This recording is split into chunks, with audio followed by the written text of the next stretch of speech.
Guys आज हम start करने वाले हैं रेस्पिरेशन का एक अनदर इम्पॉर्टेंट टॉपिक जिसका नाम है फर्मेंटेशन।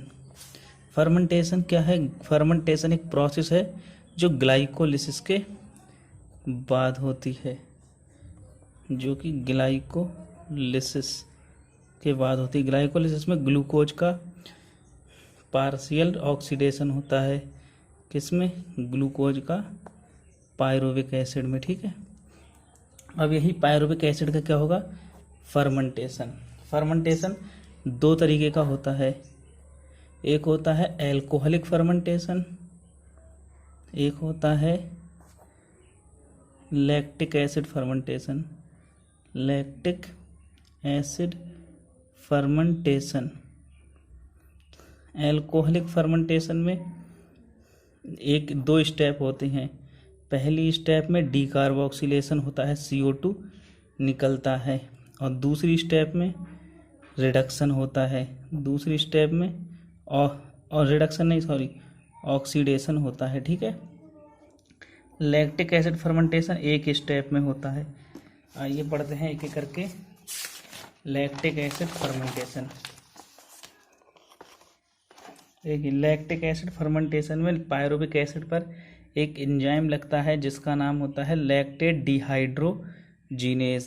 और इसका लैक्टेट डिहाइड्रोजिनेज ये लैक्टिक एसिड पायरुविक एसिड को लैक्टिक एसिड में चेंज कर देता है। पायरुविक एसिड में 3 कार्बन होते हैं, लैक्टिक एसिड में भी 3 कार्बन होते हैं। यहाँ पर ग्लाइकोलिसिस के दौरान बनने वाले 2 NADH चेंज हो जाते हैं, 2 NAD प्लस में रीऑक्सीडाइज हो जाते हैं। और एल्कोहलिक फर्मेंटेशन फर्स्ट स्टेप होती है, पहला होता है डीकार्बोक्सिलेशन। पायरुविक एसिड पहले एसिटल डिहाइड में डीकार्बोक्सिलेट होता है, CO2 निकलती है, एंजाइम लगता है पायरुवेट डीकार्बोक्सिलेज।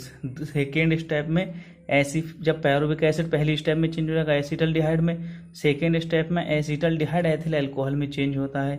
यहाँ पर 2 प्रोटॉन निकलते हैं और दो NAD प्लस लगकर 2 NAD प्लस आयन बना लेता है, और एंजाइम लगता है अल्कोहल डिहाइड्रोजिनेज और एथिल अल्कोहल बन जाता है। यहाँ पर पायरुविक एसिड में 3 कार्बन, एसिटल डिहाइड में 2 कार्बन और एथिल अल्कोहल में 2 कार्बन होते हैं, जबकि पायरुविक एसिड में 3 कार्बन और लैक्टिक एसिड में भी 3 कार्बन होते हैं। ठीक है, यहाँ पर कोई डीकार्बोक्सिल नहीं होता है। पायरुविक एसिड और लैक्टिक एसिड दोनों में ही नंबर ऑफ कार्बन सेम होते हैं। पायरुविक एसिड लैक्टिक एसिड बनता है स्केलेटल मसल में और सम बैक्टीरिया में। ठीक है, जबकि एल्कोहल फर्मेंटेशन होता है ईस्ट में। ठीक है, ईस्ट में अगर ईस्ट के अंदर एल्कोहल की कंसंट्रेशन 13%, अगर एल्कोहल की कंसंट्रेशन 13% से ज़्यादा हो गई तो ईस्ट की डेथ हो जाएगी। ठीक, इसी वजह से जितने भी ड्रग, जितने भी एल्कोहल होते हैं, बिवर्जेंस होते हैं, जो उनमें एल्कोहल की कंसंट्रेशन 13% से कम होती है। लेकिन जो डिस्टिल्ड होते हैं जैसे बियर वाइन, वो तो होते हैं नॉन डिस्टिलेटेड, तो इसी वजह से उनमें कंसंट्रेशन होती है 13%। जबकि विस्की, ब्रांडी और वोदका, इनमें कंसंट्रेशन होती है एल्कोहल की 13% से अधिक। यहाँ पर ये तो कंप्लीट करते हैं NCERT से। गाइस, जिस किसी को ग्लाइकोलिसिस पता ना हो, इसकी वीडियो का लिंक डिस्क्रिप्शन में जाकर ग्लाइकोलिसिस देख लेना, फिर उसके बाद ये वीडियो देखना, उसके बाद तुम्हें ये फर्मेंटेशन ज़्यादा अच्छे से समझ में आएगा। ठीक है, एक बार फर्मेंटेशन को NCERT से देख लेते हैं। आइए देखिए, फर्मेंटेशन में जो कहाँ की होती है, एज से बाई ईस्ट, मतलब यहाँ पर फर्मेंटेशन ईस्ट के अंदर बात की गई है। और ईस्ट के अंदर कौन सा फर्मेंटेशन होता है? Alcoholic fermentation. देखो, incomplete oxidation of glucose is achieved under anaerobic condition. Fermentation होता ही तभी है जब एनारोबिक कंडीशन होती है। एनारोबिक कंडीशन उसे कहते हैं जब मीडियम में ऑक्सीजन गैस ना हो। ठीक है, और ऑर्गेनिज्म ऑक्सीजन गैस ना ले सके तब ऑक्सीडेशन को कहते हैं एरोबिक ऑक्सीडेशन। देखो, बाई सेट ऑफ रिएक्शन, जहाँ पर पायरुविक एसिड कन्वर्ट होता है CO2 में और एथिल अल्कोहल में। पहले स्टेप में ये देखो, 2 स्टेप में, दोनों स्टेप याद करो ना, हमें तो दोनों स्टेप याद करिए ना। पहले बनेगा पायरुविक एसिड से एसिटल डिहाइड, CO2 निकलेगी, एंजाइम लगेगा पायरुवेट डीकार्बोक्सिलेज। दूसरी स्टेप में एसिटल डिहाइड से बनेगा एथिल अल्कोहल, एंजाइम लगेगा अल्कोहल डिहाइड्रोजिनेज। देखिए the enzyme pyruvic acid decarboxylase जो कि फर्स्ट स्टेप में लगेगा, और दूसरा एंजाइम है अल्कोहल डिहाइड्रोजिनेज जो कि सेकंड स्टेप में लगेगा। Catalyse these reaction other organism जैसे कि like some bacteria produce lactic acid from pyruvic acid से। सही है, कह रहा है कुछ स्टेप, जो इसकी स्टेप है 14.2 फिगर में दिखाई गई, इससे भी ज़्यादा सरल है जो हमने आपको स्टेप बताई है वो। इस स्टेप को भी देखो एक बार। ग्लूकोज से ग्लिसरल डिहाइड फॉस्फेट, ये तो हो गई glycolysis.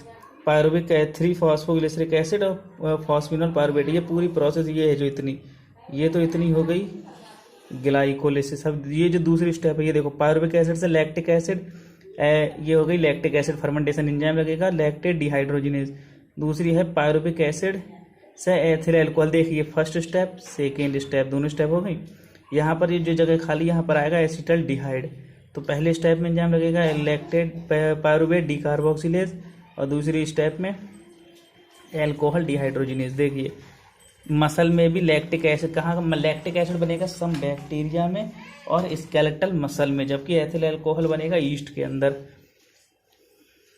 The step involve so in the figure in animal cell muscle like, जैसे कि मसल में ड्यूरिंग एक्सरसाइज के समय जब ऑक्सीजन की कमी हो जाती है सेलुलर रेस्पिरेशन के दौरान, तब पायरुविक एसिड रिड्यूस हो जाता है लैक्टिक एसिड में बाय एंजाइम लैक्टेट डिहाइड्रोजिनेज।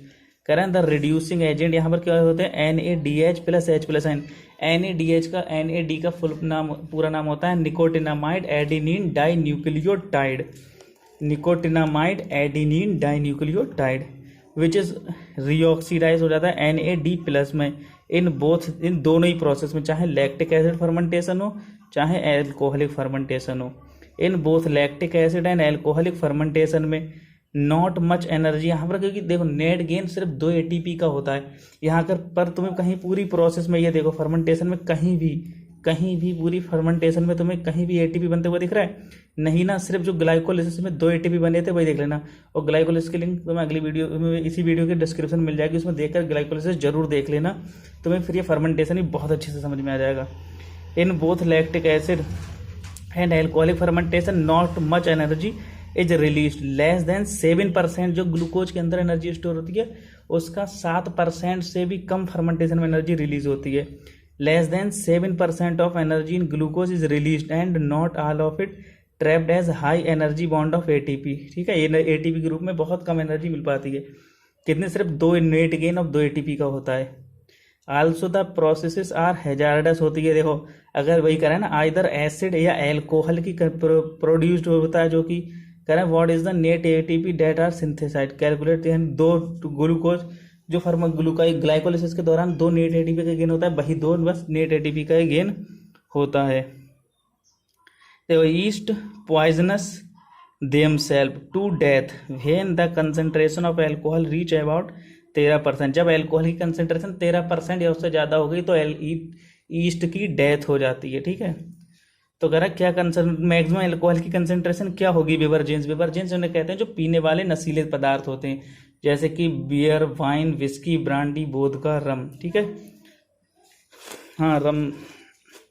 देखो how do you think like alcoholic beverages of alcohol content greater than this concentration are obtain. हाँ, इस कंसंट्रेशन जो एल्कोहल की 13% कंसंट्रेशन है, इस कंसंट्रेशन के ऊपर कंसंट्रेशन हुई तो ईस्ट मर जाएंगे, लेकिन इससे भी कंसंट्रेशन ऊपर बढ़ाई जा सकती है अल्कोहल की वो इस प्रोसेस होती है, उसका नाम होता है डिस्टिलेशन, जिसको तुम आगे पढ़ोगे NCERT 12th में। ठीक है, वो वहाँ पर हम बताएंगे।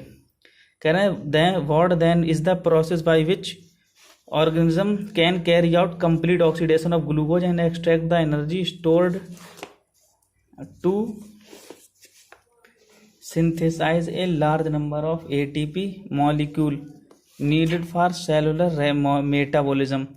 जहाँ पर ATP का लार्ज नंबर चाहिए होता है तो उसके लिए एरोबिक रेस्पिरेशन कराते हैं, और एरोबिक रेस्पिरेशन होता है ऑक्सीजन की प्रेजेंस में। कह रहे हैं in eukaryotes these step takes place within the mitochondria. Aerobic respiration होता है माइटोकॉन्ड्रिया के अंदर, जहाँ पर ऑक्सीजन का इस्तेमाल करके cell large number of ATP बनाती है। Aerobic respiration is the process that lead to a complete oxidation of organic acid organic substance in the presence of oxygen. Organic substance जैसे कि ऑर्गेनिक सब्सटेंस के जो दिए गए ये है ऑर्गेनिक सब्सटेंस। यहाँ पर ये ऑर्गेनिक सब्सटेंस ग्लूकोज हो सकता है, फ्रक्टोज हो सकता है, फैटी एसिड हो सकता है और प्रोटीन हो सकता है। ठीक है, कुछ भी हो सकता है organic substance. In the presence of oxygen and release CO2 and water and large amount of energy present in the substrate. This type of respiration is most common होता है। एरोबिक रेस्पायरेशन जो होता है in most common and higher organism. इसके बारे में हम तुम्हें ये एरोबिक रेस्पायरेशन ये जो है ये हम नेक्स्ट वीडियो में बताएंगे। ठीक है, अगर इस फर्मेंटेशन की PDF तुम्हें इस फर्मेंटेशन के नोट्स की PDF तुम्हें वीडियो के लिंक में मिल जाएगी, वहाँ से इसको डिस्क्रिप्शन देख लेना। और बहुत अच्छे से उसमें लिख दिया है मैंने सभी एंजाइम्स के बारे में, सभी देख लेना बहुत ही अच्छे से, स्टेप बाय स्टेप सरल तरीके से लिख दिया है। तो बहुत 2 मिनट में वो आराम से याद कर लोगे। वैसे पहली बात तो वीडियो में मेरे साथ ही साथ बोल कर याद किया करिए। ठीक है, और वीडियो अगर पसंद आई हो तो वीडियो को लाइक करें, शेयर अपने दोस्तों के साथ शेयर करें और सब्सक्राइब करना बिल्कुल भी ना भूलें और बेल आइकन प्रेस कर दें, जिससे हर वीडियो की नोटिफिकेशन आप तक पहुंच जाए।